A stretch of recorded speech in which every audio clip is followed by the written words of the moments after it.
अस्सलामुअलैकुम रहमतुल्लाहि वबरकातुहू।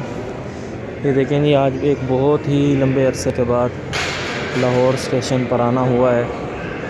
और एक ये जो स्टेशन है लाहौर का, ये एक पुराने तर्ज़ का बना हुआ है। बाहर से अगर इसकी हालत को देखा जाए तो ये एक ज़ाहिर जब पाकिस्तान बना था उस वक़्त भी ये एक सिस्टम था ट्रेन का, तो इससे एक याद ताज़ा हो जाती है पुराने दौर की।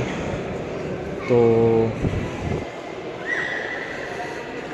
ये हम यहाँ पर आए हैं, लेकिन हमारी जो ट्रेन है उसका वक़्त थोड़ा बाद में है, इसलिए इंशाल्लाह हम यहाँ बैठकर इंतज़ार करेंगे। और बाकी आप ये देख सकते हैं इधर एक ट्रेन भी खड़ी है और ऊपर छत जो है वो भी कवर्ड है, देखें बंद हुई हुई है छत। तो हम इधर ट्रेन का इंतज़ार करेंगे और अगर आप चाहते हैं तो आपको ट्रेन चलती हुई भी दिखा देंगे जब ये यहाँ से रवाना होगी। देखते हैं कि जी ये कौन सी ट्रेन है। आई थिंक ये फैसलाबाद, ये कराची से आई हुई है। और आपको बताते हैं इसका नाम क्या है।